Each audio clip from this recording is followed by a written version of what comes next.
Good morning, everyone. It is with a great pleasure that I say a warm welcome to all online and on-site participants that are attending the third Bulgarian-Korean Policy Forum, which is organized by the Economic Policy Institute. It is organized within our spin-off project called Next Generation Korea Fellows Incubator, and it is made possible with the support of the Embassy of the Republic of Korea in Bulgaria, and thanks to the kind support delivered by the Korea Foundation. This year's edition of the Bilateral Forum was initially planned to take place on the 4th of November. However, due to the very tragic event that happened in Seoul 10 days ago, and the national mourning afterwards, we had to take the understandable decision to postpone the event. Ambassador Lee, dear Korean colleagues, friends and partners, once again, on behalf of the Economic Policy Institute, our Board of Trustees and our Chairperson, I would like to express our sincere and deep sympathy and condolences to all the people in Korea who lost a family member, a relative or a friend during this unfortunate and sorrowful event. At the same time, we do believe that Korea and its people will be much stronger from this. And the lessons learned will be instrumental in avoiding potential tragedies like this one, both in Korea and in the world.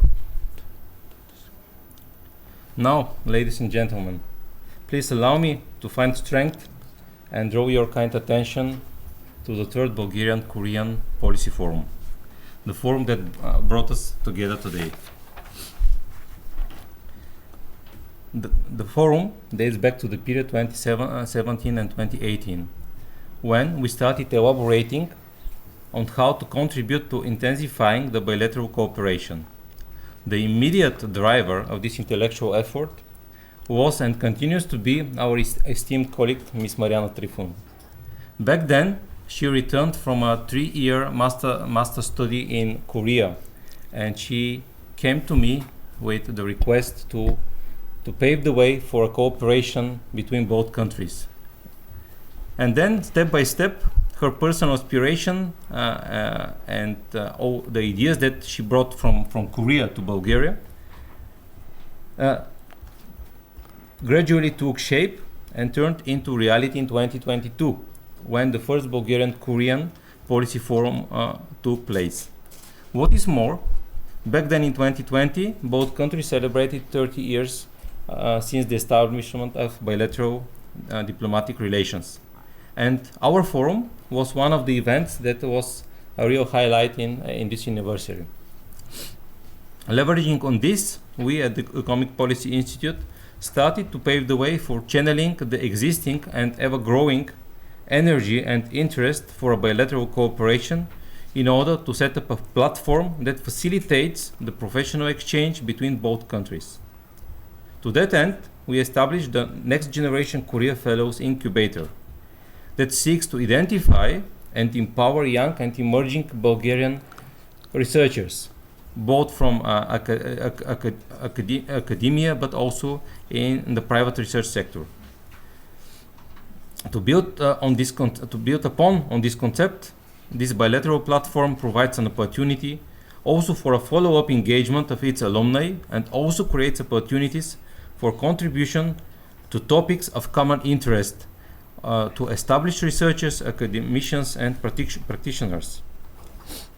Ladies and gentlemen, the agenda of the third forum is a real manifestation of this cooperation platform. Its added value is additionally strengthened by the relevant and timely topics to be presented by a mixture of current and previous fellows, and also by renowned experts with field of expertise and interest in this part of Asia.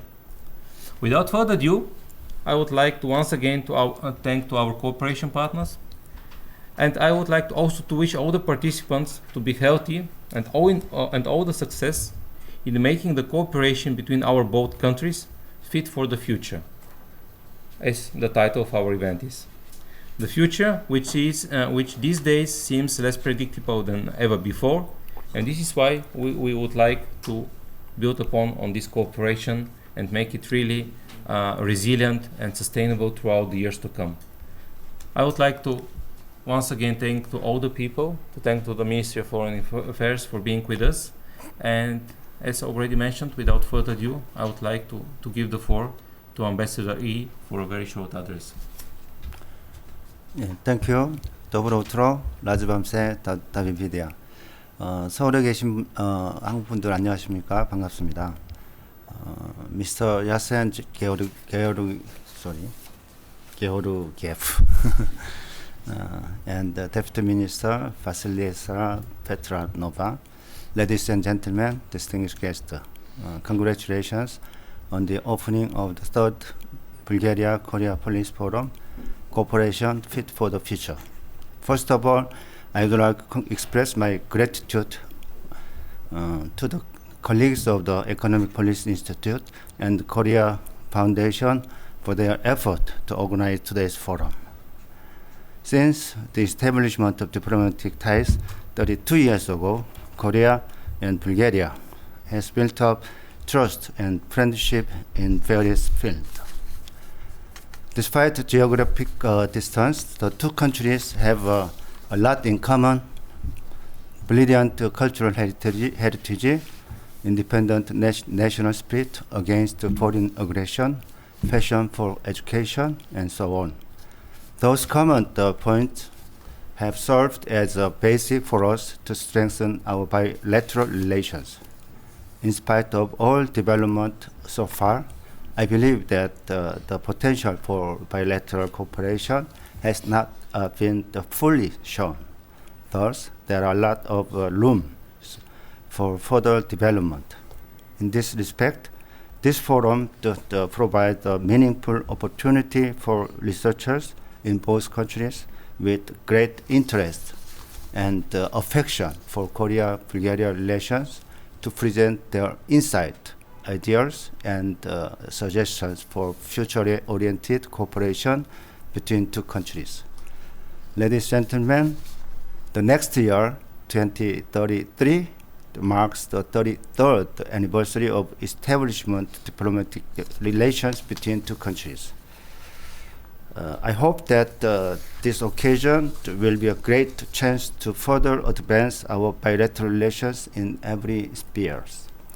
I believe that today's forum will help us to address the priority for our future relations and set up goals to be achieved, especially within the framework of the wider EU-Korea relations.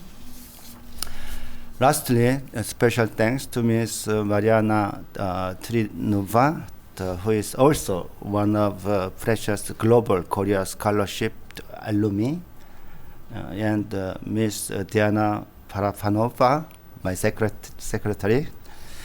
I look forward to continuing the affection and research on the Korea Forum Next Generation Korea Follows in Bulgaria. Hoping further the fruitful discussions, I wish all of you good luck and great success. Благодаря, до нови встречи. 감사합니다. Thank you very much, Your Excellency. Your Bulgarian is really amazing. Thank you. And now I would like to give the floor to Ms. Velislava Petrova, who is Deputy Minister for Foreign Affairs of the Republic of Bulgaria. You have the floor. Thank you. Dear Excellency, Ambassador Hosip, I've met you many times, but your Bulgarian is improving, so well done. Mr. Georgiev and all of you guests, ladies and gentlemen here, it's also a huge pleasure for me on behalf of the Foreign Ministry to welcome you to this third event. Already after the second one, it shows that there is a trend that it will continue, and I wish for you to continue this way as well. Cooperation fit for the future really means that we are not only learning from the past, but trying to apply what we've learned to the future and adapt to the ever-changing environment that we are in. It is really an excellent platform, and I hope it grows each year. That goes not just from the governmental sector, but you really have academic, civil society, and all other areas of life, because it's really important to have this broader engagement. And I would always support such initiatives on behalf of the government as well. What's important now is to really think of this forum in the broader context of our relationship with Korea, which has been very friendly, as you said, for over 30 years, a relationship that now it's in the context of a comprehensive and future-oriented partnership. This means in diplomatic terms that it's with a lot of opportunity to grow, with a lot of scope to grow. And we really hope that soon becomes a strategic partnership. We cooperate with Korea not just with the context of Bulgaria and Korea on a bilateral level, but also within the context of EU. And hopefully in the future within the context of OECD. We're really grateful for Korea's support in our accession process to the OECD, but what's really important that from now on we would continue to learn from each other. The good aspect of this event is that it covers really a number of areas that allow us to share common practices and to exchange what is the best practice in different areas, both from energy, fight with corruption, or rule of law more broadly, areas of education, as we've already seen exchanges as well. In this process, OECD as an organization of the best practices is really another platform through which we can cooperate with Korea, and I'm happy to see that the Korean embassy as well has put this on their agenda and is supportive of us, even within the context here in Bulgaria. So we're really grateful for this as well. We really hope that once the situation allows, we can intensify also the political dialogue, because also diplomacy happens through visits of each country. We've had an exchange on the level of the Indo-Pacific Forum in Paris early in the year through the Ministries of Foreign Affairs, but we really hope to soon welcome the Korean president in Bulgaria as well. This would really be a testament of the level of our friendship as well. Another level, really a priority area for our bilateral relation, is the expansion of the trade, exchange of innovation, and economic cooperation. We really could do a lot more. We really could learn a lot more and be compatible to each other, and that's something that we've discussed a number of times with the ambassador as well. Another area, and I was really happy to see this on the agenda, was the area of how do you build a good marketing for Bulgaria. How do you make it an attractive tourist destination? And I think we have something to learn there from Korea as well, but also hopefully to welcome more Korean tourists as well.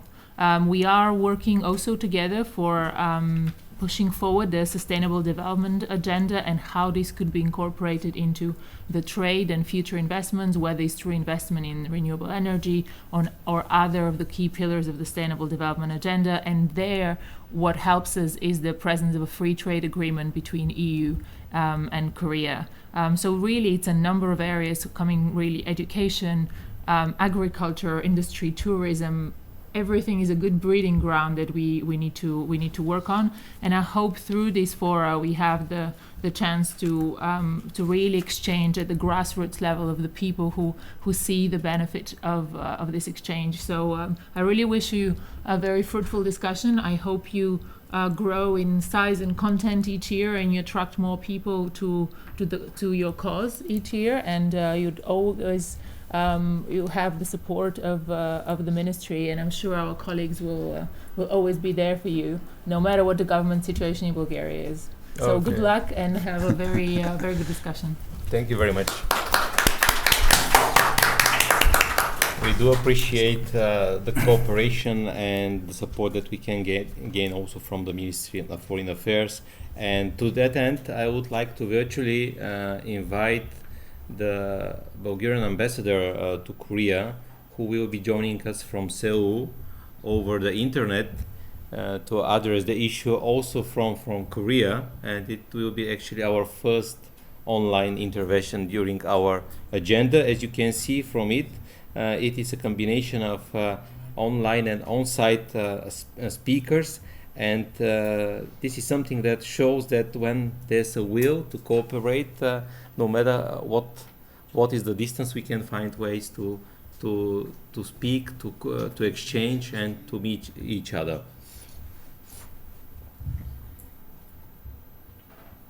Thank you. I hope you can hear me. Good morning, everyone.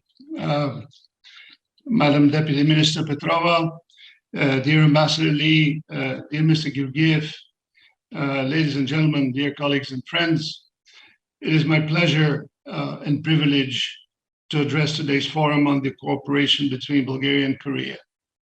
Let me congratulate the organizers for this relevant initiative that is now turning into a regular platform for the exchange of ideas, experience, and knowledge. The Economic Policy Institute, the Embassy of the Republic of Korea in Sofia, and the Korea Foundation. It is particularly pleasing to see young people from the Next Gen Korea Fellows Incubator involved. I remember addressing the first edition of this forum 2 years ago, when we were celebrating the 30th anniversary of establishing diplomatic relations. And the COVID pandemic was taking its toll on all of us. A number of high-level bilateral visits we had planned had to be postponed while the world economy slumped into a slowdown.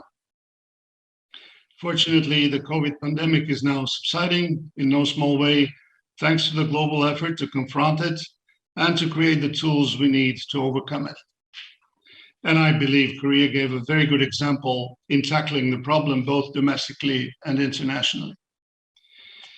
We are now faced with war, increased tensions, massive violations of human rights, international law, and the UN Charter.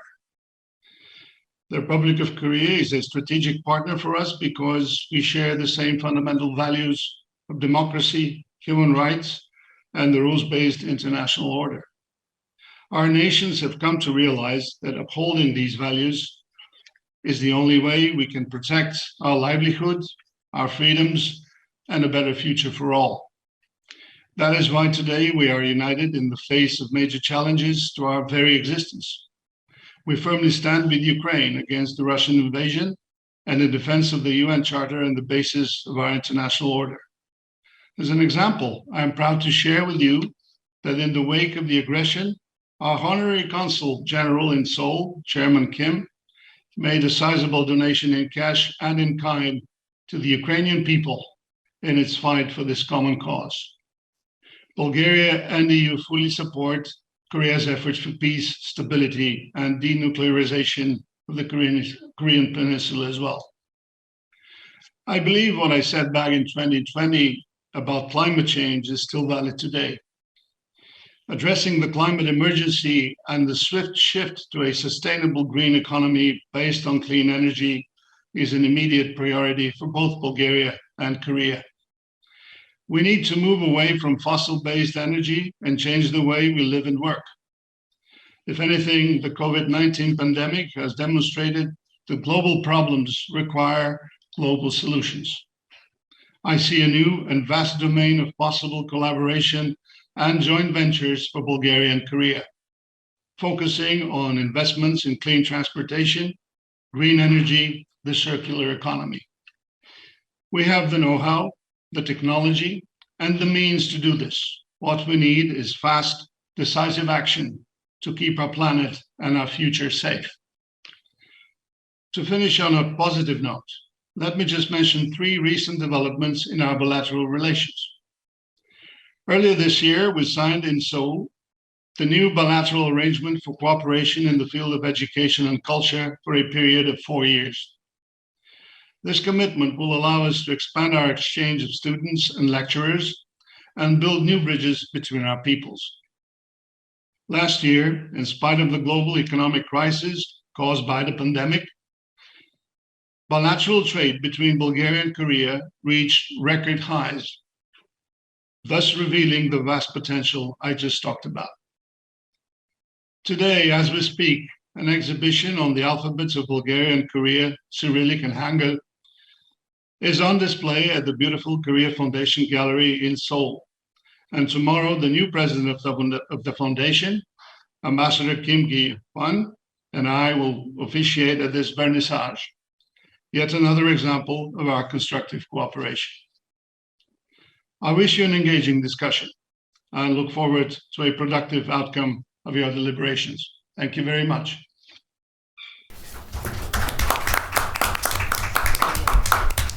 Ambassador Dragamov, thank you very much for being with us, and we do appreciate the fact that from the very beginning of this platform you have been rendering support from Seoul.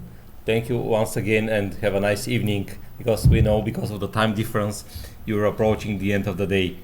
And now, after this official opening, I would like to channel our focus on the real essence of this intellectual effort by shifting the gears and asking for your attention when it comes to the very first panel, which is called Shifting Geopolitical and Security Realities for Bulgaria and the Republic of Korea.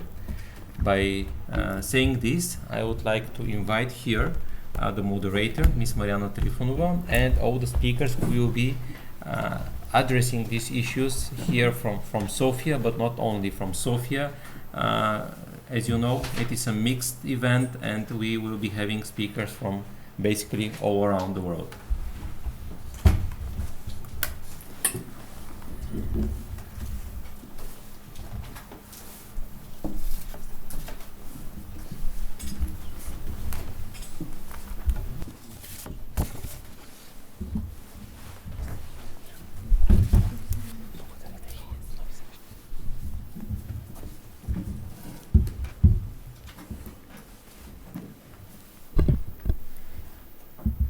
Ladies and gentlemen, it is truly a pleasure for me to stand here as a moderator of this first panel within the third Bulgaria-Korea Policy Forum, as it was already kindly introduced by our Executive Director, Mr. Yasin Georgiev. It really was a dream come true for me to see this project and this forum and the Next Generation Korea Fellows Incubator come into life back in 2020, and indeed it is an honor for me to continue to serve by managing this project and in its third iteration, an iteration that is finding Bulgaria, Korea, and I believe the whole world in a very challenging environment. We are indeed in a situation of shifting global realities, both from a political, geopolitical, security dimension, economic development, climate change, and all of that we will try to address briefly through the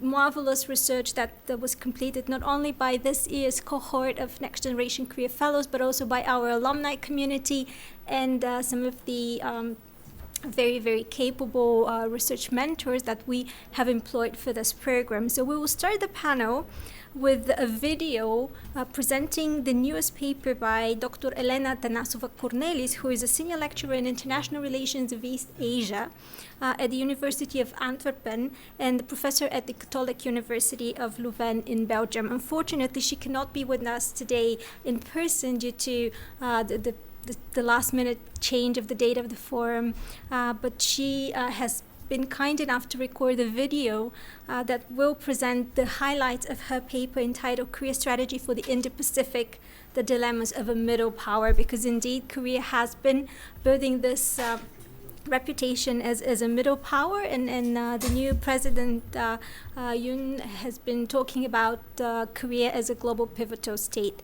So Dr. Cornelis will be addressing us in this format, but please have in mind that we have the Slido where you are able to post questions and comments, and I encourage you, if you have any questions and comments regarding this specific paper by Dr. Elena Tanasova-Cornelis, to also post there mentioning your name, and we'll make sure to follow up. I'm sure she will be happy to respond to those inquiries and to receive your feedback regarding the paper. Then we will continue by presenting the first paper produced by this year's Next Generation Korea Fellow. On my right side, I have Anatoly Georgieva, who is actually a law student at Sofia University and has impressed us from the very start of this process back in May when we started selecting the fellows with her very meticulous approach and analytical thinking. She will be speaking about a topic that might seem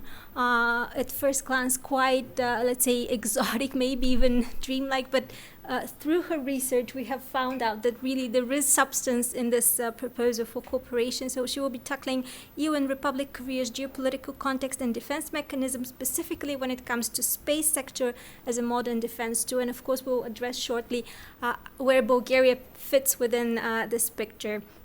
Then on my left, it is truly an honor to present our newest colleague at the Economic Policy Institute, our junior expert, Anita Dangova, who came to us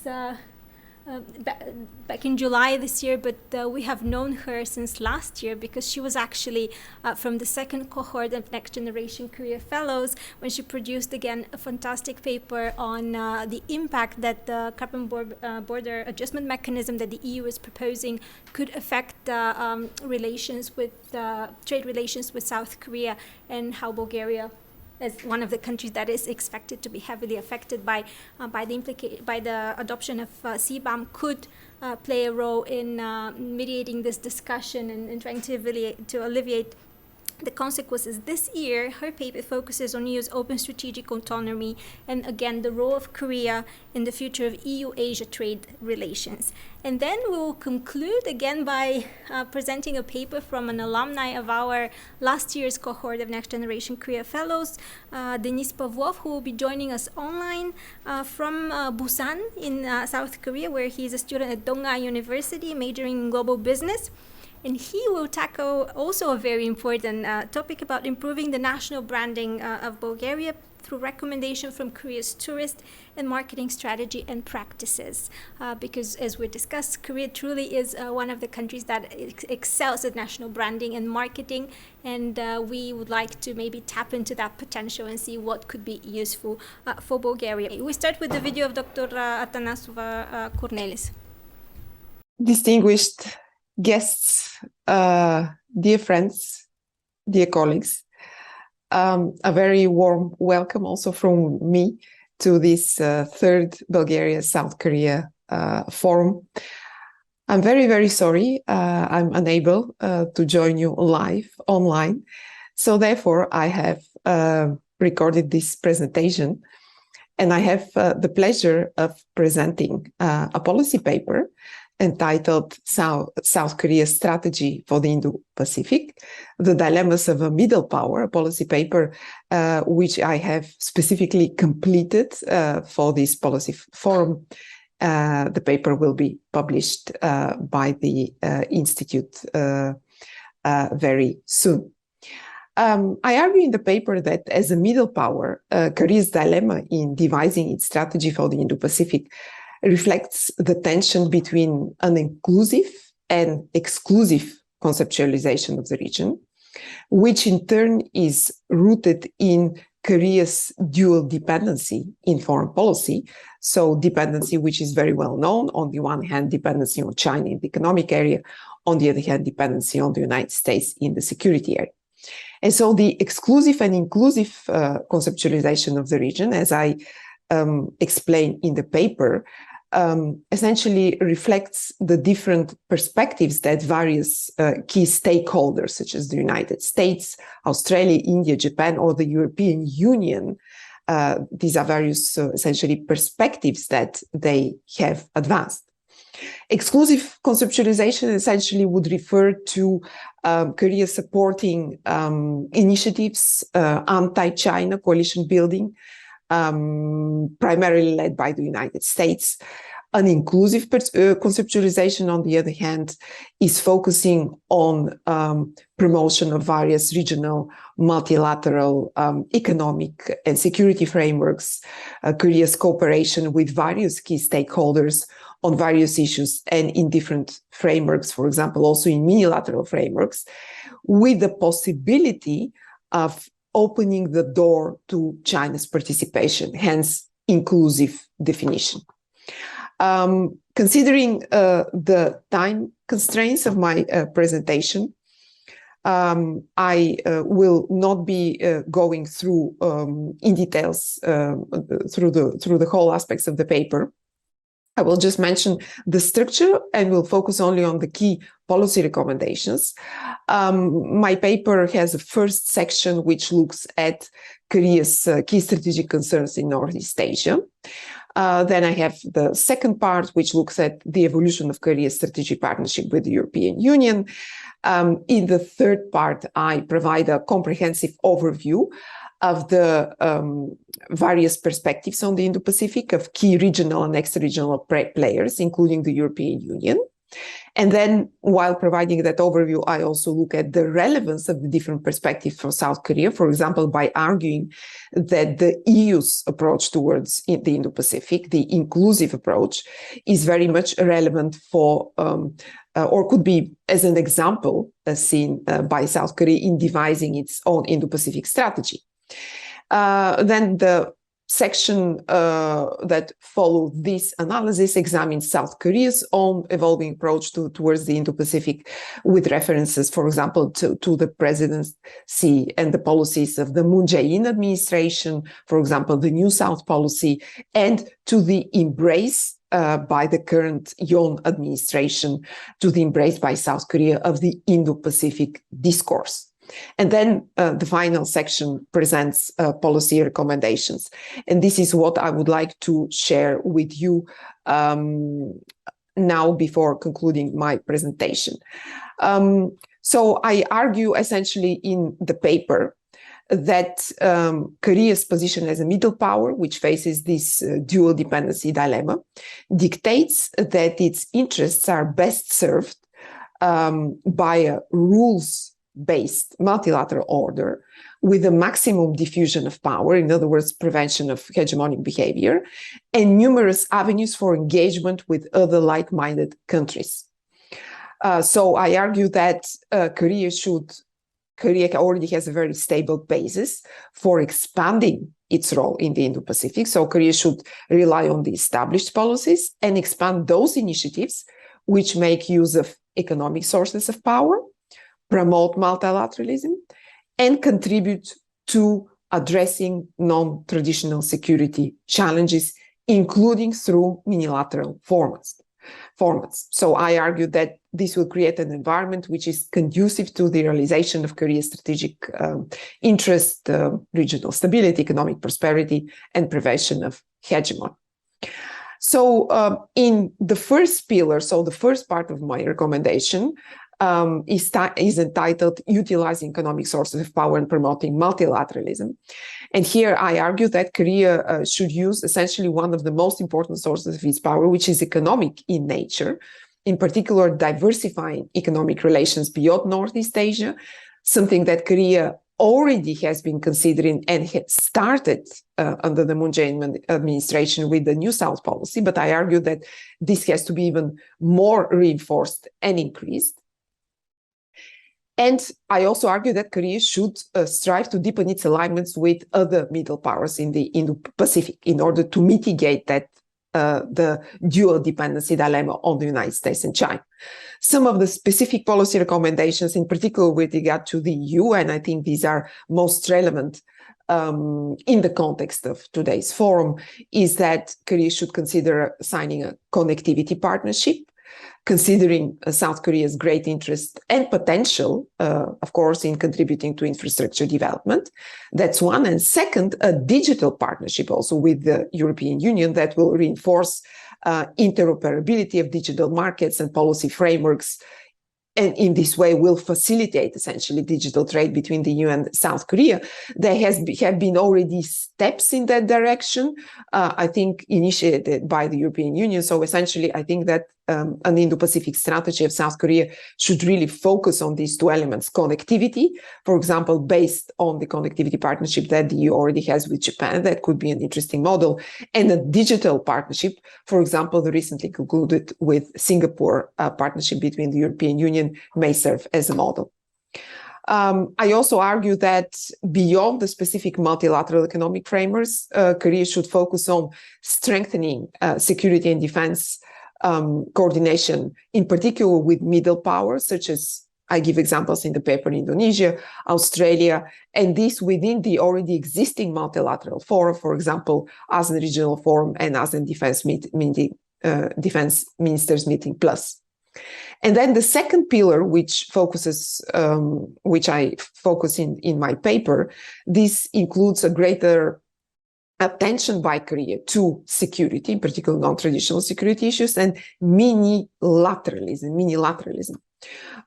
For example, I argue that Korea should consider strengthening non-military security cooperation with the Quad countries, and Korea should fully embrace the Quad Plus framework. I think that formally joining the Quad is not in Korea's interest, so I don't recommend that as long as relations with Japan remain tense, but also considering that South Korea is much less focused on the geographical areas of the Indian Ocean than are the Quad countries. However, as the Quad has really focused very much in recent years on addressing various non-traditional security issues, I think there is a lot of scope for Korea's enhanced cooperation with the Quad countries and the Quad, promoting the Quad Plus frameworks, which in my view will send a strong signal that Korea is really a responsible middle power, which is willing to share the burden with other players, not only middle powers, but also smaller players, and of course, engage with the great powers. Another point that I mentioned in the paper is that with regard to various non-traditional security areas, I would advise a particular focus on maritime security, for example, strengthening Korea's role in the expanded ASEAN Maritime Forum and the Indian Ocean Rim Association. Another focus should be priority to maintaining the rules-based maritime order and demonstrating Korea's commitment to contributing to, for example, the setting of norms, the law of the sea. And with regard to cooperation with the European Union in the security area, I advise deepening relations, in particular with the EU under the Framework Participation Agreement, already building on the established collaboration in the framework of the naval operation Atalanta. Scope, I think there's a lot of scope for cooperation in maritime capacity building, for example, of the small and medium Indo-Pacific nations in South and Southeast Asia. And I think the European Union is really a natural partner for Korea in this area, because the EU, of course, has been providing capacity building, maritime domain awareness through various projects on critical maritime infrastructure, Indian Ocean and beyond. And the final point that I mentioned in the paper, that I think that Korea should really consider ending the strategic ambiguity policy. I think it is already becoming clear that while the US alliance, of course, remains a central pillar for Korea, this does not mean that Korea's fears of abandonment should, for example, drag it into a conflict which Korea would otherwise seek to avoid. So I would argue that Korea should start to define its interests and foreign policies very much in a more autonomous from the United States way. And similarly, with regard to China, which is likely to remain Korea's, of course, largest trading partner for the foreseeable future, I do not advise in any way decoupling from China, which is neither feasible nor desirable, but I certainly advise that Korea should be able to stand up for its interest in a more open and clear way, regardless of the issue at stake, whether it's TAD, whether it's DPRK policy or relations with the Quad countries. And to conclude, I would like to mention that in my view, strategic autonomy, diversification, and inclusivity should be the hallmarks of Korea's Indo-Pacific strategy, whereas economic sources of power, multilateralism, and the focus on non-traditional security issues should be the key tools and priority areas for Korea, because all that will allow Korea to promote multilateral, rule-based regional and global order. And of course, that would serve Korea's interest, in my view, in the best way. Thank you very much for your attention, and I wish you a very successful conclusion of the forum. Thank you so much. I hope you enjoyed this introductory remarks, I believe, setting up the stage for the geopolitical context in which we will be discussing the Republic of Korea's foreign policy actions, security decisions, and of course, the fact that last year, the European Union, of whom Bulgaria is a member, adopted its own new strategy on the Indo-Pacific, opens new opportunities for cooperation, not only within the wider EU-Korea relations, but obviously should set the debate in Bulgaria as well, what our attitude is and how Bulgaria is viewing the Indo-Pacific region and what it means for our own foreign policy and security, regardless of the relative geographic distance of that region. Obviously, in a globalized world, it has a lot of implications with regard to supply chain resilience and a lot more. In the case of Bulgaria, obviously, the biggest geopolitical challenge that we're facing is the current ongoing war in Ukraine and the insecurity that stems from that perspective. So we continue with the geopolitical and security topic, and as I introduced earlier, we're moving to a bit more interesting and I would say novel perception of it, which is the idea that Bulgaria and Korea and maybe at this point first Republic of Korea and the European Union as a whole could cooperate in the sector of space technology. And with this in mind, I give the floor to our 2022 Next Generation Korea Fellow Natalia Georgieva and kindly ask the colleagues to switch to her presentation on the screen. In the meantime, you have seen the slide where you could pose your questions. So Natalie, you have the floor. Thank you, Mariana. First of all, I would like to thank you, dear guests, for coming and supporting this forum. And I would also like to thank Ms. Mariana Trifonova and Professor Atanasova Cornelis for taking me as their fellow and for guiding me through the process of writing my first policy paper. And with this, I would like to move to my topic, which is Republic of Korea's geopolitics and defense mechanisms, the rising of the space sector, and the European Union and the Republic of Korea's cooperation in space. I would like to make some geopolitical remarks in the beginning in order to describe the geopolitical context in East Asia and precisely on the Korean Peninsula. And with this, I will start with the geopolitical complication in the face of the Democratic People's Republic of Korea, which, as we know, shares one history, one language, and is with South Korea. However, due to the complications after the World War II and the Korean War were separated, and nowadays South Korea faces growing complications due to the nuclear and the missile tests on the territory of North Korea, and these tests are one of the reasons behind the geopolitical tensions in East Asia and also on the Korean Peninsula. And due to these complications between South and North Korea, the Republic of Korea has met an alliance in the face of the United States of America. Both of the states signed mutual defense treaty in 1953, according to which the United States is required to defend the Republic of Korea if the latter is an object to an armed attack from another country. And over the decades, this alliance has been subject to many changes from Korean and from the American side. While some presidents had more moderate approach about the alliance, others aimed towards strengthening this alliance. Furthermore, with the mutual aim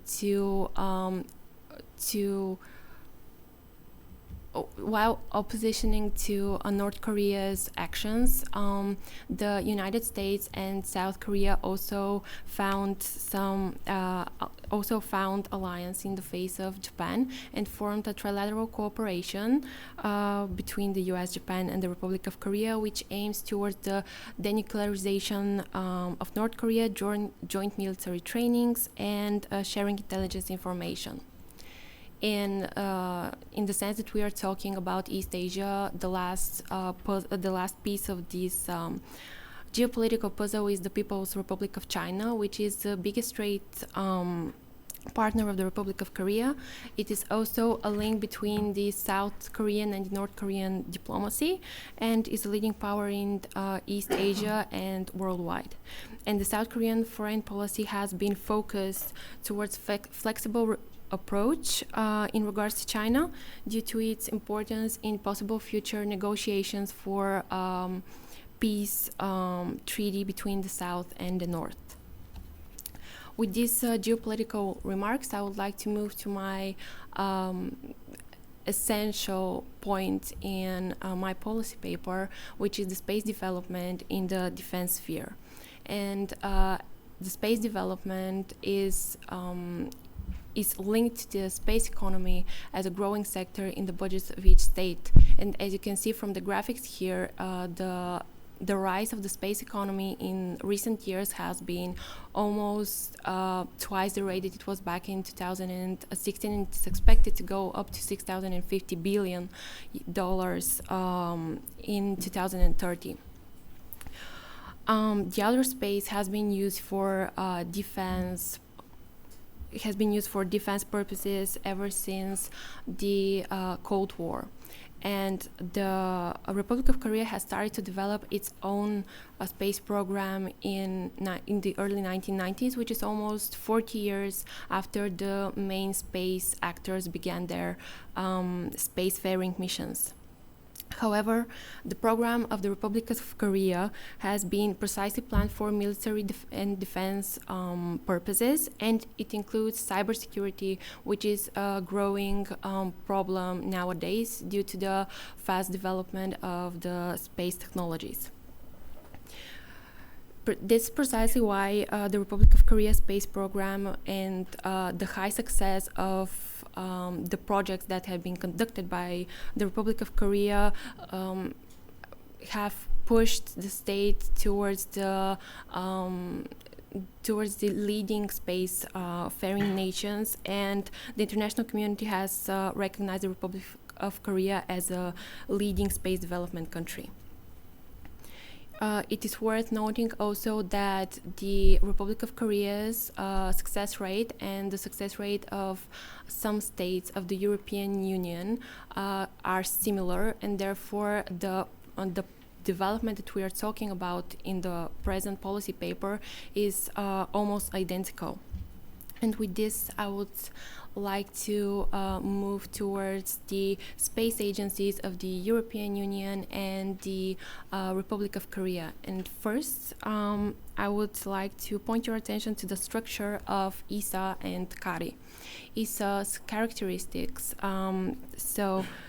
ESA has been consisted of 22 member states and other cooperating states, among which is Bulgaria. And as cooperating state, Bulgaria had to renew the agreement in the early 2022, which means that Bulgaria has possible future and has to take steps in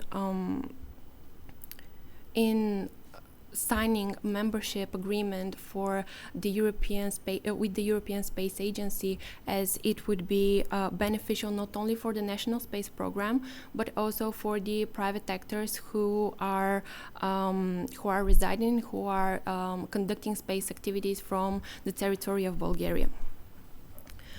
The Korean Aerospace Research Institute, on the other hand, is state-owned and is also financed by the Korean government, which is slightly different than ESA's financing, which she receives from 22 member states and from the European Union annually. With this, I would like to point your attention towards the funding mechanisms that both agencies provide to private actors, because nowadays private actors are the leading factor in the space development. They are pushing forward towards new technologies, towards the space defense sector, and While ESA provides funding for private actors through two individual and separate mechanisms, the Korean Aerospace Research Institute does not have such mechanism, and however, it takes certain steps forward to continue with public-to-private transport projects. And these steps and a possible reform in the funding system of the Korean Aerospace Institute, Research Institute, is the first recommendation that I would like to make in my policy paper, and I will address that in a little bit. And as we are speaking for space development, we should also address the biggest space agency and with the one with most success, namely NASA, who has some similarities between ESA and with CARI. So NASA is state-owned and state-financed space agency. However, it also provides funding to private actors, and maybe the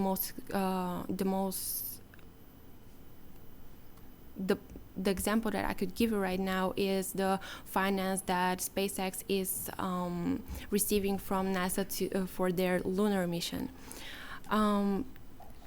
I should note, and as you can see from my presentation, NASA and ESA have space cooperation in the global warming aspect, while NASA and CARI have space cooperation in the Korean Lunar Exploration Program. And due to this cooperation in other spheres than defense, I would like to, my second recommendation is trilateral cooperation between NASA, ESA, and CARI. And while I briefly touched upon my two recommendations, I would like to now address the pros and the cons of both of them, because as a recommendations, they could also have potential problems while implementing them. For my first recommendation, namely the reform in the funding system of CARI, the pro is that it will raise the effective space development of the activities through private space to private actors, which could provide services to the state-related space exploration activities. However, in order for this reform to be effective, the South Korean legislators should implement such legal frame that it would keep in mind the fast-paced development of the space industry, and it should also keep in mind that it should not restrict the private actors and their activities and researches. As for my second recommendation, and named the trilateral cooperation between NASA, ESA, and CARI, the pro is that NASA would share, potentially would share the know-how with ESA and CARI in the space defense sector, and would help both states to reach this level of independence in the sphere of security and defense in outer space, so that they can perform their own missions without being independent, without depending on third states. The cons of this recommendation is the difference in the structure of the space agencies, because as I already mentioned, NASA and CARI are state-funded and state-owned by the respective state. However, the European Space Agency is funded and includes 22 separate states whose interests should be taken into consideration when drafting the agreement between the space agencies. And with this, I would like to conclude my presentation, and thank you for your kind attention. Thank you so much, Anatoly. If I could maybe summarize a few of the key points which to me stood out, it is first the concept that when it comes to space and using space technology as a modern defense tool, we really are faced with this opportunity to explore public-private partnerships, because normally we think about national security as very much a prerogative of the state. But in this specific case, we see that the space sector is rapidly growing, not only when it comes to its more scientific explorations, but also there is a role for it to play when it comes to developing tools very much used in national defense mechanisms. And of course, we mentioned this novel idea of trying to create a trilateral cooperation between the European Space Agency, KARI, the Korean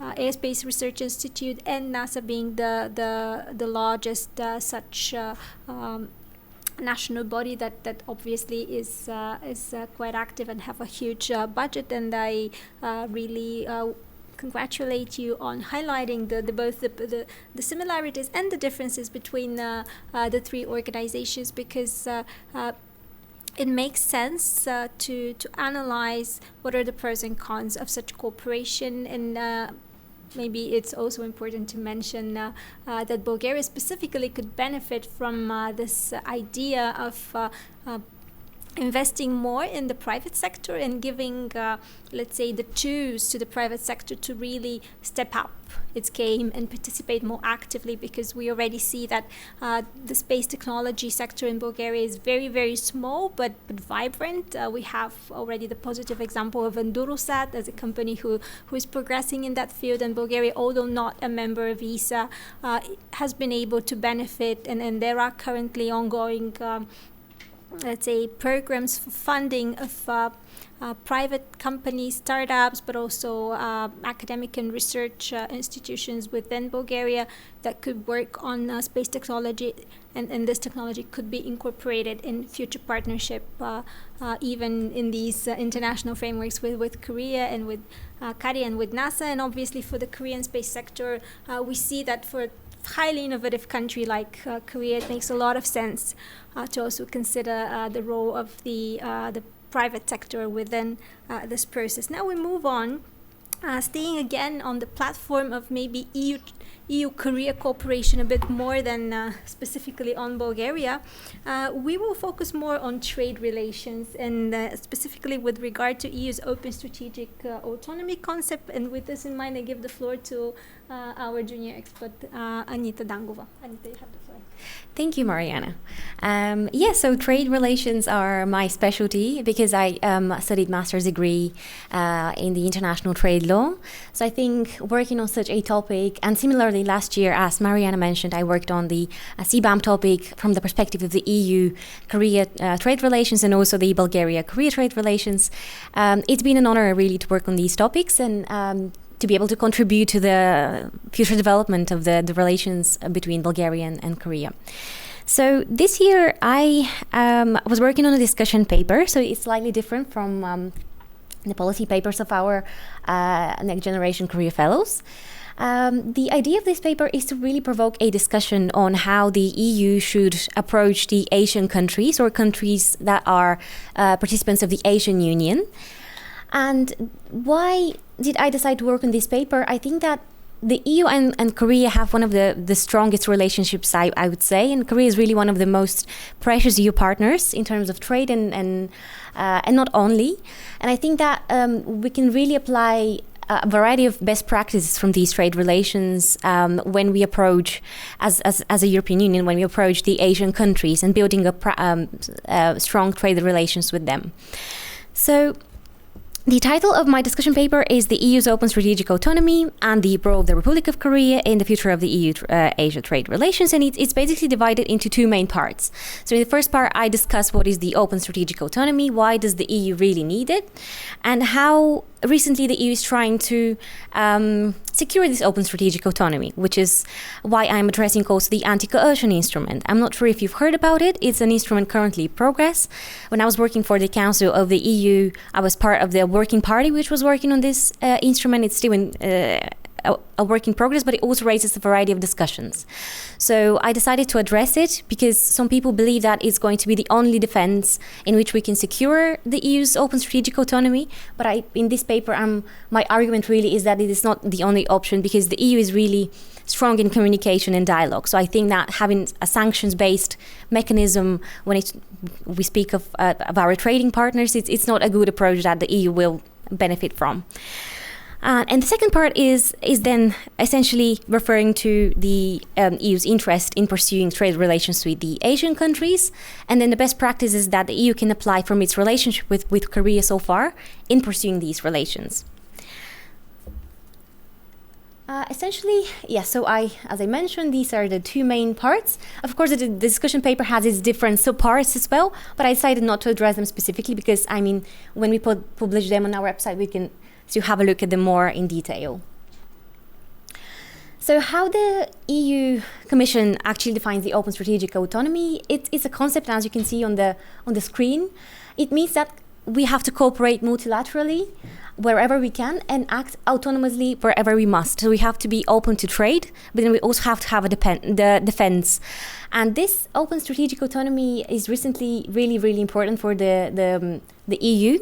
And you might guess why. Well, we have Russia and its actions, unprovoked actions against Ukraine, meaning that Russia is now becoming a very unstable partner we cannot trust. And then the other actor that this open strategic autonomy really refers to is China, because also the EU, at least when I was working at the Council, it turned out the EU does not really see China as a very stable actor, and it wants to defend itself, but it wants to keep its relations. That's interesting. And also I have some graphics in my paper showing that the EU really wants to keep the trade relations, but it has to have a defense against actions of China. I'm not sure if you know, but I think it was last year, was it last year or this year, when China actually unilaterally just stopped its diplomatic relations with Lithuania, because Lithuania supported the Taiwanese diplomatic mission there. So China was just decided that it should stop any trade and impose sanctions. And this is really not what the EU is interested in. So that's why we have to have a defense against such unprovoked actions from our trading partners, and especially such big ones, because as we know, a lot of our economy is really related to China nowadays.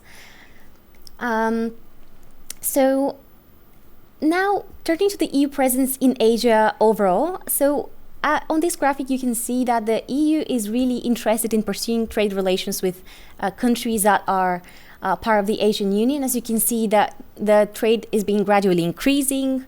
The relations themselves are being stable. So the EU really wants to explore the opportunities there and even build up some opportunities for European citizens. So that's why it believes it's important to pursue diplomatic relations with these countries.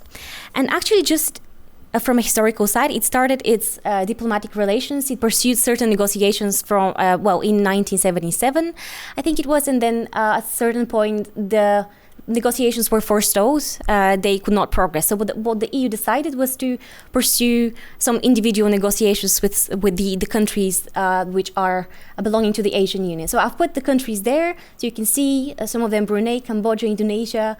Currently, the EU has reached an agreement with Singapore and Vietnam. A lot of if you have a read through the different parts of the agreement, for example, the dispute settlement mechanism, you can see that a lot of it is very similar to what Korea has in the agreement with the EU. So a lot of these best practices have already been applied in these different agreements. And in some of them, for example, in the Vietnam agreements, the EU has even taken a step further in certain aspects. And especially the fact that, for example, these countries are obviously developing ones, so the EU is putting some provisions to also provide some defense for these developing countries. When we have a dispute, and then in the resolution of this dispute, the EU is there is a section in the agreement itself with the Vietnam saying that we should also respect the fact that it's a developing country. So maybe the dispute is based on the fact that it doesn't have the capacity to act in certain situation. So some of the other members of the ASEAN, the EU is now talking to. The problem is that the progress is not very good with some of them. With others, it's a bit better. So so really the approach now the EU is applying is that individual approach. And now what I'm really what I'm trying to sort of argue in my paper is really that in this approach now, and in talking to the other countries of the ASEAN and even other in the future, not just pertaining participants to the Asian Union, the EU should keep applying these best practices that have been learned from the EU-Korea trade relationship, rather than just ask for this anti-coercion instrument, which I mentioned at the beginning, and just imply, for example, sanctions when there is a dispute or when some of these countries just fails to apply certain provisions of the agreement. Because what I'm trying to say in my paper is that sanctions is not a good approach, and the EU is really strong in being diplomatic rather than being rather than causing fear. I think it's a very important thing to say. So as I mentioned in my presentation also, we've got the agreements with Vietnam and Singapore, and the EU is also in the process of conducting these negotiations. So really, this was really in a nutshell. I was trying not to be too broad in the discussion paper. I think you can have a look at it when it's published, but I'm really in it I'm outlining different things that we can apply from our EU-Korea trade relationship. And one big thing is our dispute settlement mechanism that has been established. And then the other provisions are, for example, the fact that both of these countries would like, the EU and the Korea would like to cooperate on a variety of different topics. And there is actually a non-exhaustive list within the agreement of Korea. I'm not sure if you've seen it before, if you've read it, but there is a list of things that the parties agree to cooperate in. And first of all, it's not exhaustive, and second of all, if you see the wording itself, I as a legal professional, like analyzing the different wording. So the wording is very open, and it means that even if there isn't say something on the digital trade, as we know, this is a very important issue now, which is not really addressed on the international level. So say if the EU and Korea would like to explore their relations in this field, digital trade, for example, or even agriculture, they can still do that based on that non-exhaustive list of cooperation areas.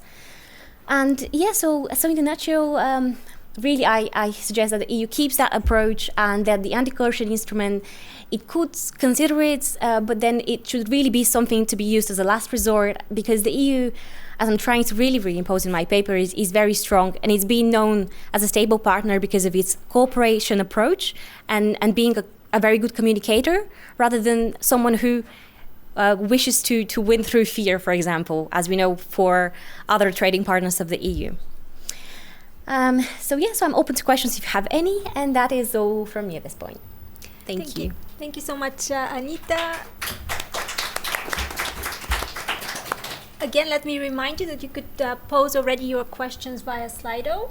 I believe in a second we'll show it on the screen. And before we progress to another presentation which will be delivered online, I would just like to maybe highlight a few points from the paper that at least to me stood out. First of all, it's very important to have in mind that Korea is one of the EU strategic partners, having the deep and comprehensive FTA, which was signed back in at least provisionally applied back in 2011, and then officially entered into force in 2016, which provided a good platform and a sort of, let's say, a playground for exploration, both on behalf of the European Union, but also on Korea, on how such type of a new deep and comprehensive FTAs work, and what are the best practices.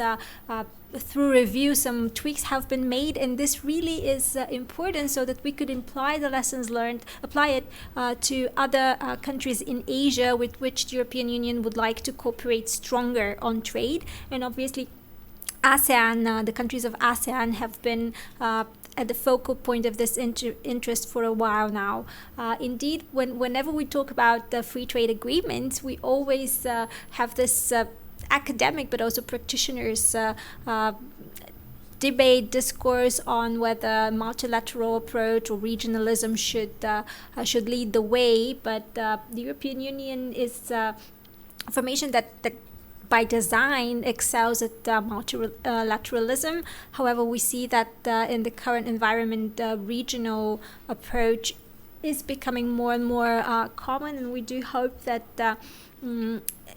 the already strong trade ties and the legal framework put into place between the European Union and Korea could serve as an example and pave the way for expanding EU's also trade relations with other countries in the region while maintaining its new concept of open strategic autonomy. And this is the transition that we made between the traditional form of security and the non-traditional form of security, thinking about economic security, about trade, protectionism, and so on, about keeping the market open while preserving your key interests and national security.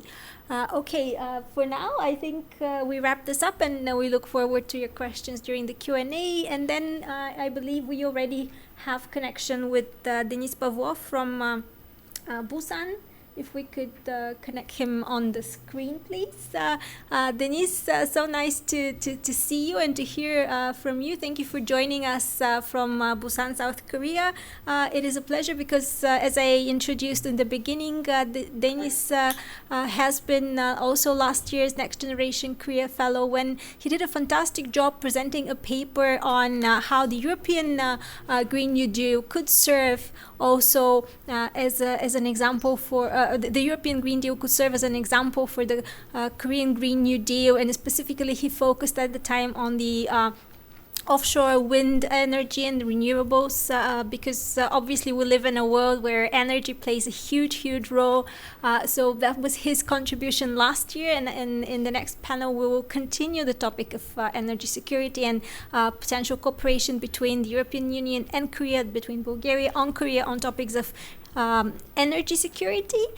But now Denis is here with us to talk about national branding, tourism and marketing, and he has also been in the past few months playing a very instrumental role as a, I would say, a public ambassador of as a foreign public ambassador of Busan regarding Busan bids for the World Expo 2030. So this is another interesting hat that he has put on, and another form in which he has tried to contribute to bilateral relations. We very much hope that Korea will be successful in this bid to get the World Expo in 2030. But now, once again, hello, Denis, from all of us. Pleasure to have you here, and we look forward to your presentation. You have the floor. Hello. First of all, can you hear me well? Okay, perfect. Well, I think I don't need any introduction because Mariana told everything about me that I was going to say. Thank you very much. Good morning to everyone and good evening to everyone who is in Korea currently. Once again, my name is Denis, and last year I was, as Mariana stated, alumni of the Korean Fellows, but this year I take another part, like Anita, and we're doing a discussion paper, which is kind of different from the current alumni that they're the things they're doing, but still pretty interesting. So let's get started. First of all, let me share the screen. I hope everything works well, because always there is problem with technologies.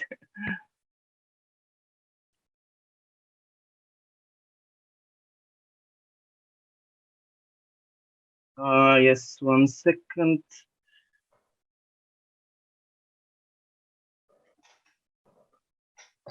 Okay, I hope you can see everything from now.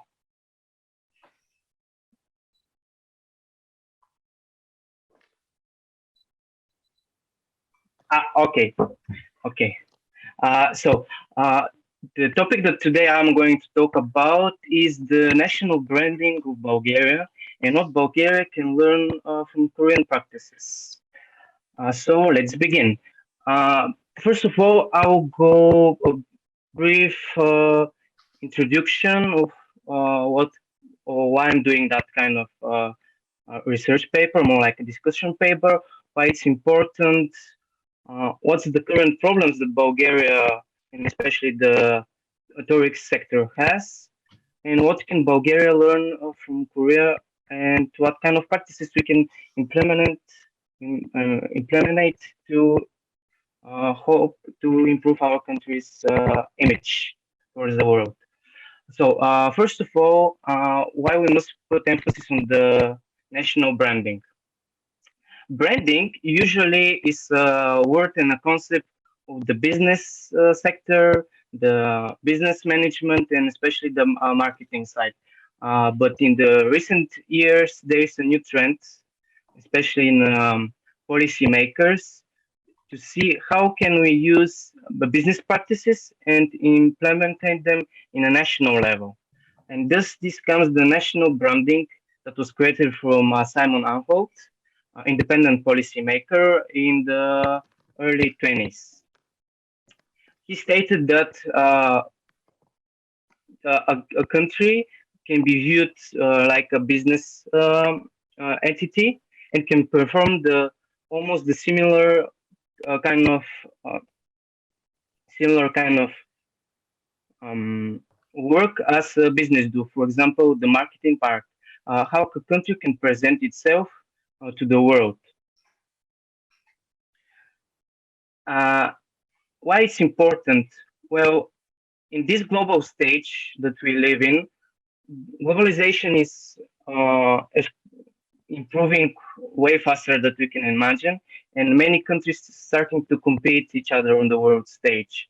So, and that's important for us to know because of how a country can stand and differentiate itself from the others. Especially in Europe, we can see a plethora of many countries trying to compete for attention as compared to other continents where there isn't such a cluster of countries. So it's interesting aspects, especially for European countries, to different itself and show themselves to the world.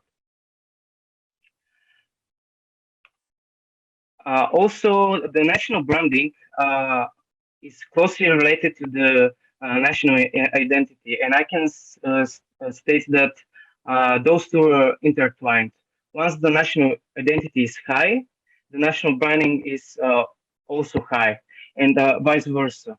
Also, currently, another types of researchers, social scientists, such as John Campbell and John Hauff, Canadian and American researchers, state that with the improvement of national identity, the socio-economic factors and the societal environment improve as well. So this we can see the importance of us. Oh, why we need to concentrate on these kind of aspects of national branding. The next things I'm going to talk about is the current state of Bulgarian Korean branding. Currently, we can see the Simon Anholt national branding and how it's composed. It has a few elements of, for example, the government, the exports, tourism, investments, culture, heritage, and people. Those all combine the national image of a country and how other country sees ourselves. In this paper, I take the intention to tourism. As Bulgaria has a pretty big role in tourism as a key factor of the economic state of the country. Usually, if we want to see how Bulgaria is competing with other countries, currently we don't have any information. Simon Anholt has this well-known national branding index that is published almost every year, but unfortunately, Bulgaria cannot make it in the positions.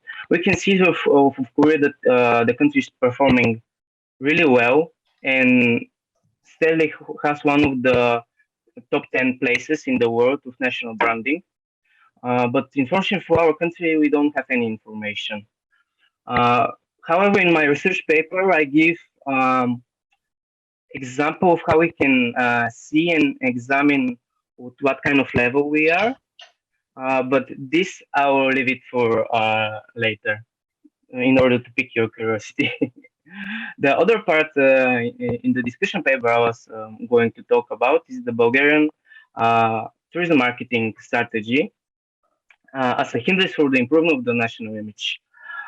In 2014, the Bulgarian ministry published a very detailed report for strategy for sustainable tourist development in Bulgaria for the years 2014 to 2030. And especially in the paper, it states one of the weakest points of the Bulgarian tourist sector is the lack of good marketing and branding strategy. Until this day, there is no improvement on that side. And in the recent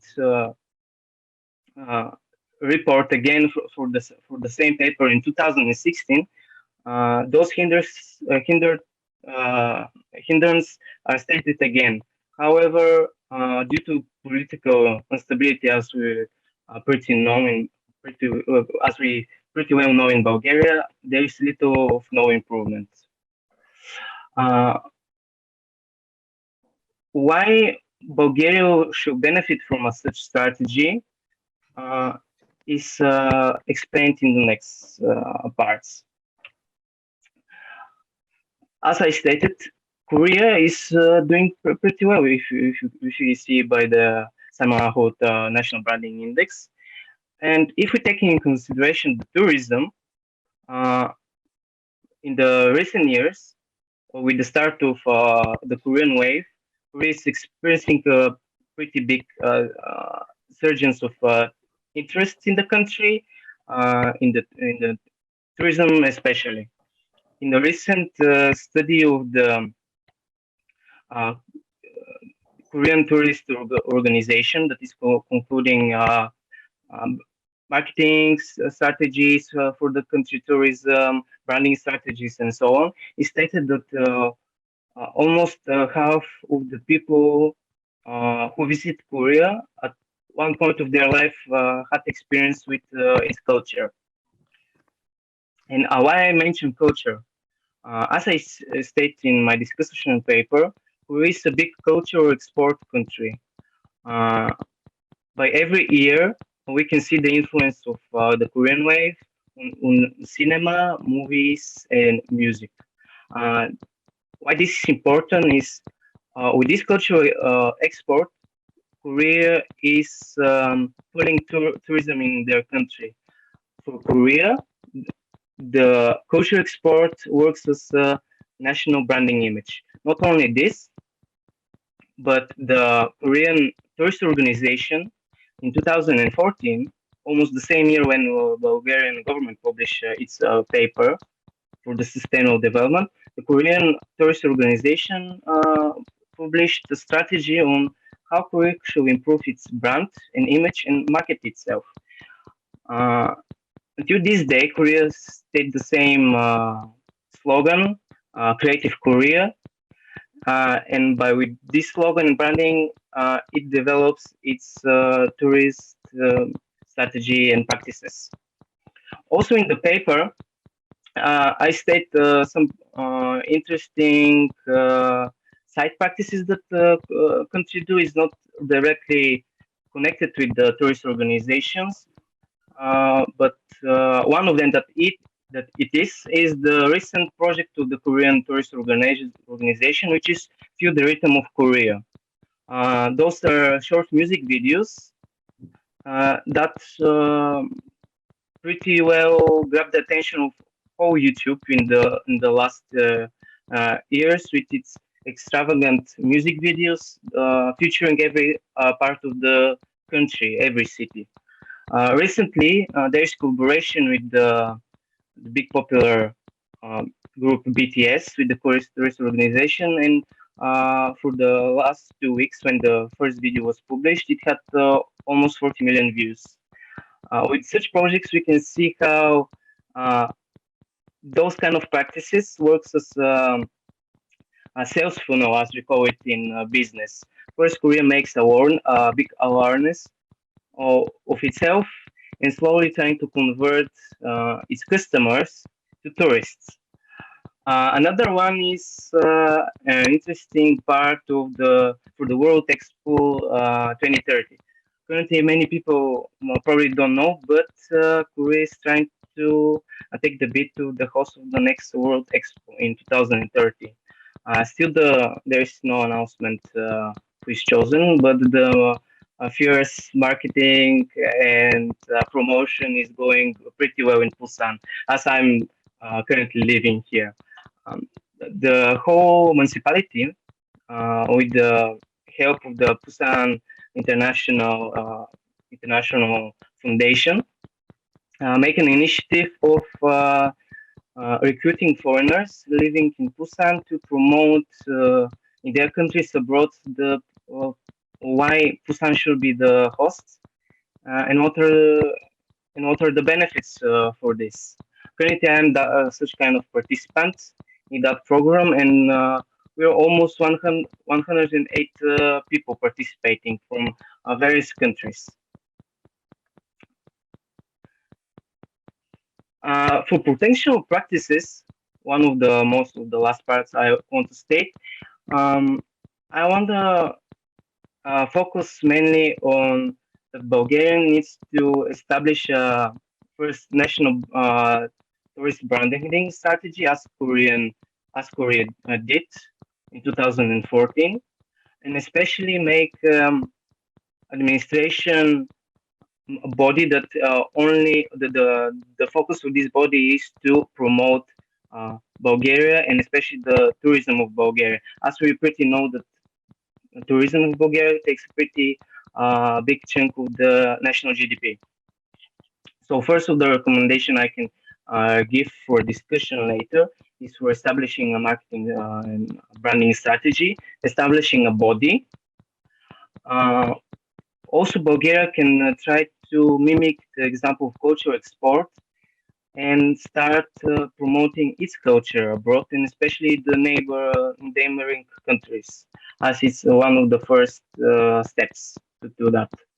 And also, one of the other strategies and practices that Bulgaria can use is the communication channels.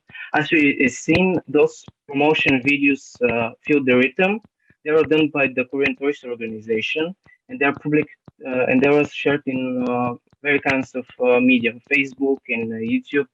However, when I examine the Bulgarian site and how we're promoting, there is a really lack of any kind of action. So this is a pretty good point that future discussion can be continued on. And for conclusion, I want to briefly state that all those practices should not be done by one single body, but should include various kinds of stakeholders. As the main person that formed the national branding, Simon Ahod, states that the overall reputation of a country must be measured, managed, and influenced by a partnership between tourism, culture, government, and civil society. And for final words, I want to state that Bulgaria has a potential. We have a lot to learn, but the most important thing is for us to take action. Thank you very much. Thank you so much, Denis, for this interesting presentation. I suggest we swiftly move to the discussion part, and if my colleagues could again post the Slido on the screen so that I could encourage those of you both in the venue and online to place your questions there. Of course, those of you here could also just raise your hand and a microphone will come to you so that you could ask your question live. Now, the highlight from Danny's presentation, from my personal point of view, is or the main takeaway is that communication channels are very important. You have to identify really your path towards the target audience that you're searching for, because Bulgaria, of course, is well known for its tourist sector, playing roughly 10% of GDP, if I'm not mistaken. But when it comes to addressing specific layers of tourists or profiles of tourists, maybe we lack a little bit in terms of diversifying that strategy and thinking innovatively about the tourist product that we present and propose, because Bulgaria obviously has a lot of natural let's say, benefits. We have beautiful nature and nature-based tourist experiences, but Koreans on the other side are also very good at creating such tourist moments. And Dennis alluded to the fact that sending out to the world Korean culture content has expanded the tourist sector in the way that even the site where a famous Korean drama has been shot, or where a Korean K-pop band has visited, could become also a place for foreign tourists in particular. But it really everything has to be tied out to the national branding and the national strategy, and I think Bulgaria has some soul searching to do in terms of how we want to project ourselves to the world, especially to appeal to maybe a younger audience, or a more globalized audience, because I see already on the screen we have a question about how specifically we could use some good practices from Korea when we think about promoting Bulgaria and Bulgaria as a tourist destination to Koreans specifically. And I would also like to expand maybe that question to all Asian tourists, which we currently maybe do not have such high flows as other countries in Central and Eastern Europe, not because of maybe because the country is still not as well known as some others in the region. But now let me just see what we have here on the Slido, and I propose we start with a question for Natalie, which is, how do you see the potential role of Bulgaria and its companies, so the private sector, within the proposed trilateral cooperation?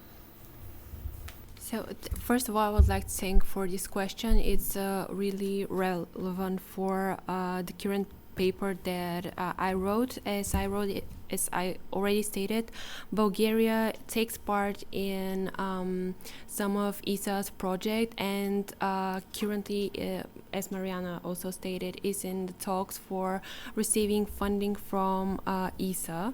And my point here is that by Bulgaria being included in such projects, through its private actors, it could benefit from the information that would be potentially shared with ESA and CARI from the American side, and Bulgaria could develop independent space defense system, or if she becomes a full member state to the European Space Agency, it could benefit to one united space defense project. Thank you, Natalie. Now I propose we move to the question towards Anita and her presentation, which is are there any disputed issues when it comes to Korea's role in the future of EU-Asia trade relations? Would you be able to identify any? Yeah, I think it's a very provocative question, because it's to me it sounds like, are there any lessons learned that the EU should also avoid in in approaching the countries for the ASEAN Union? I think it's not really an issue, but the EU is really doing this, and also it has done it with Korea, as we saw. Although there was a dispute, maybe the Trade and Sustainable Development chapter, there was a dispute with Korea that Korea had not implemented certain international labor organization conventions. The dispute settlement mechanism, which was also based on cooperation, however, worked very well, and then Korea ratified the necessary conventions. So that was a good thing. But what really this dispute identifies is that the EU does not really have a very strong defense of its trade and sustainable development provisions, and it's not only within this agreement with Korea, but it's within most of the free trade agreements it does. And I've got actually my first paper on the trade relations between the EU and Korea was really discussing this trade and sustainable development chapter. I believe that the EU should do something more in terms of being more clear in its sustainable development provisions, and especially when we talk about these countries from Asia, most of them are developing countries, so they may not be able to, it may not have the capacity to implement most of the EU's ambitious targets, as we know. So the EU should think about a way to perhaps improve, maybe contribute to the capacity building in these countries, or perhaps provide some financial assistance, or maybe know-how assistance on developing certain policies. So I think it's not really an issue, but I think it's something that the EU should even do more, because as we know, Korea is well more developed and we can trust. But then these countries are a lot. Yeah, a lot is needed there to reach the standard of the EU and the standard that the EU wishes to see in terms of the green transition and sustainability in the future. So this is what comes up to mind. But I think if I think about even more, I would think of even more lessons that needs to be learned. Thank you. Thank you so much. Another question which I see, and I think we alluded to it earlier, is what practical measures do you consider to be the easiest for Bulgaria to increase its visibility or improve its recognition as a brand, specifically in Korea? And of course, this is addressed to Denis. Denis, can you hear us? Can I get the question once again, because there was some interruption on my side? Yes. What practical measures do you consider to be the easiest for Bulgaria to increase its visibility or improve its recognition as a brand, specifically in Korea? So basically, how do we improve, let's say, how do we attract more tourists from Korea to Bulgaria and in general increase Korean people's awareness about Bulgaria?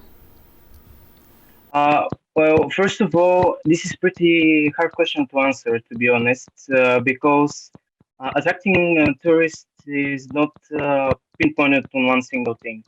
But if I can choose from the research I have done, is firstly to Bulgaria to establish its brand identity, and with this brand identity to see what kind of tourist it would like to have. For example, Korea has its brand identity of status creative motivation, which state that Korea is trying to attract tourists that can anticipate a lot in the culture, and especially in the creative side. So for Bulgaria, the most important part is, as I stated, make the brand identity and focus on its strong points. Okay, thank you, Denis. Maybe I will help you a little bit with the answer to that question, because I had a very interesting conversation recently with one of the Korean diplomats here who mentioned how obviously connectivity plays a big role. Currently, there is no direct flight between Seoul or any actual airport in Korea and Sofia airport. Obviously, there are purely economic factors that explain this. There is no enough traffic to sustain such a direct line. But in view of that, it is important for Bulgaria, I believe, to consider what is the closest big airport with direct connection to Korea, and how to provide a connectivity opportunity. For example, if people land in Istanbul, what are the easiest ways to come to main tourist attractions in Bulgaria? And the conversation that I was having privately was specifically about interest in early Byzantine architecture. So this is early Middle Ages, which our old capital Veliko Trnovo is a wonderful example of. But as a regular Korean tourist, finds it very difficult landing in Istanbul to come to Veliko Trnovo. Obviously, we have the highway. You could come to Plovdiv and then Sofia, but it's a bit of a journey to reach Veliko Trnovo. So this all goes back to our basic infrastructure, making sure that Bulgaria is accessible, that we also develop a tourist product that is regional, because the most Asian tourists, and Koreans are no exception to that rule, when they come to Europe, they would like to see more than one country. So instead of promoting simply Bulgaria, it is maybe worth thinking about cooperation with our neighbors, so that we could tell a story together, a story that could attract the attention of Asian tourists, and also think about the differences in profiles of these tourists, because there are basically two categories. One is the younger generation of backpackers that are ready to explore on their own, maybe staying in hostels and prefer low-cost flights and transportation options. And they might be more interested in culture content that is more modern, exploring the cities, exploring different entertainment opportunities. And then there are also the other type of tourists that usually come as groups, large groups from main Korean tourist and travel agencies. And these are usually the older people, maybe people who have already retired and are exploring Europe at leisure. So they would be obviously interested more in historical artifacts, in culture, in maybe trying rural and agricultural areas, food, wine, and they might be interested in our spa facilities. We also have to have into consideration that when we talk about Asian tourists, and specifically Korean tourists, promoting one of our strengths, which is the Black Sea coast, might not be as straightforward as it normally is with our other European tourists, because those of you who are well versed in Korean culture know that keeping your skin pretty white and protected from the sun is really important. So we don't expect Korean tourists to go and sunbathe on the beaches of Golden Sands or many of our main beautiful beaches. They would be interested in other activities related to summer holidays. So this is just something to have in mind and to consider, but really, as a personal observation, the key point is to develop a regional product and to make sure that we have good connectivity with the region, with our neighbors, in order to promote these tourist packages. And I think we have some more questions that have come up in the meantime. I would refer again to Anita, because we have a question regarding CBAM. Could you please elaborate on how CBAM is expected to affect the EU-Korea trade? And CBAM is less known in Bulgaria. I would, however, preface this in your answer by saying that Anita is currently working on a paper that will be presented probably by the end of the year, which would focus a bit more on CBAM, and it's raising awareness here in Bulgaria, particularly how Bulgarian trade will be impacted by CBAM and how our trade relations will be impacted by CBAM. But if you want to briefly, give us a few hints and teasers. Yeah, thank you to whoever asked this question. The CBAM topic is very close to me, so I'm happy to see that there is already interest in the room. Indeed, the CBAM is not very known in Bulgaria so far. It's a mechanism that is expected to be implemented in around 2026, and it's currently developed within the realm of the European Union. So unfortunately, not many people really try and foresee or analyze the risk of this mechanism that the mechanism will bring to countries like Bulgaria. And also to trading partners like Korea. So from one side, when we talk about the EU-Korea trade, as we know, Korea is one of the biggest iron and steel exporters. And actually, the CBAM covers certain specific products, and iron and steel was one of these products. So it's going to be more expensive. So it's going to be, in literal terms, raising costs. So that's why the Korea...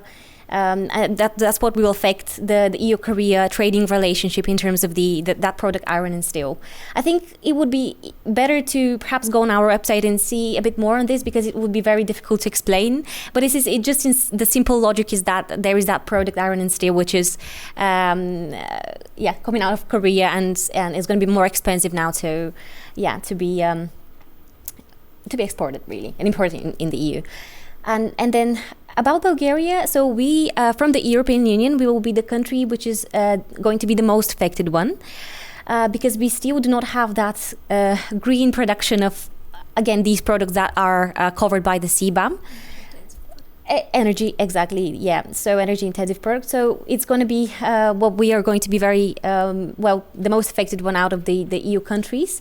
So we have to, and as I will be arguing now in this paper, which I'm currently developing, it's going to be again a policy paper. It's going to be more specifically related to Bulgaria, and I'll be arguing that we have to try and foresee the risks of the CBAM and try to implement certain sustainable development policies from now on, because one day when the CBAM is going to be implemented, it might be too late for us to react, and our industry will be suffering. So I think my advice would really be to just keep track for this new policy paper, but also visit our website for the previous one. And that's the short answer. Yes, thank you, Anita. And also to remind you that those of you in the venue, you have the opportunity to actually see the hard copy, the publication from last year's forum, where there is an extract or summary of Anita's paper focusing on CBAM. And also on our website, there is the full policy paper. So our website is www.epi/bg.org. And again, I invite you to familiarize yourself with that paper and to stay tuned for the new paper, which will be released in by the end of the year. Yeah, I think also there are copies. That's why we brought some copies here today, right? So people can just take a hard copy if you're interested. Outside at the registration desk, there were copies for you that you could peruse, of course, and we invite you to do so. And let's see how many more questions we have. What can EU and Korea learn from public and private partnership, if I assume, in the field of space technology from the USA? Is it viable to increase public funding for that? So this is, I believe, a question for Natalie. Because obviously the private sector, the private space sector in the US is the most developed. So any lessons learned? Yes, exactly. So the space sector in the USA is the leading space sector currently, and is almost twice the rates that of the second leading state, which is China. And by having this cooperation between South Korea, between the European Union and the USA, we could learn valuable, we could have access to valuable practices in regards to space defense projects that NASA have been conducting, successful projects or not so successful ones that can be further developed in order to become something innovative. And the cooperation is needed to access this information, while the public funding is needed from the private actors to develop fast the space sectors in the three states, and to have the, let's say, the best project from all of them be a leading one, so that we can develop the technology faster than let's say the non-friendly states. Thank you, Natalie. And there is one last question which somehow disappeared from the screen, but I have it here with me and I will read it, which is since Bulgaria maintains diplomatic relations to both South and North Korea, how do you see its future role as a mediating party? So this is again probably on the foreign policy and security domain. If someone on the panel wants to answer, because they didn't mention to whom the question is addressed, but before that, I would also like to encourage you to, once again, those in the venue, to refer to the 2020 publication that you have in front of you, and also on our website, because there is a fantastic, very in-depth paper developed by one of our first Next Generation Korea Fellows back in 2020, Teodora Gyupchanova, who also for many years was actively engaged working with North Korean refugees in South Korea, and also seeing what diplomatic efforts could be put in force for Bulgaria as a country that indeed is in a very unique position. There are very few countries within the EU that currently maintain diplomatic missions on both sides and actually have cooperation agreements, for example, on educational exchange, people-to-people exchanges, both with North and South Korea, although admittedly the one with the North is mostly nominal at this stage, with very few students actually been able to go in the past few years. But nevertheless, she makes some very interesting remarks and propositions. So my suggestion to you is really to refer to that paper in the 2020 publication, which is available to those in the venue and on our website on the section of the project NJKF Incubator. Anybody else wants to mention anything? No. With this in mind, I really would like to thank our panelist presenters and everybody both here in the venue and online. Before we take a much needed break, I would like also to invite our Executive Director Yasin Georgiev to come again up front, because this forum is truly a celebration of the amazing work that our fellows have done, their achievements, and thus we would like to properly congratulate them and let them have their minute of celebration. So Natalie, thank you so much for your very hard work, and also to Elena Tanasva Cornelis for the supervision. But now is the time for you to receive your certificate and officially graduate from the program. So please come up front for a photo opportunity. Okay.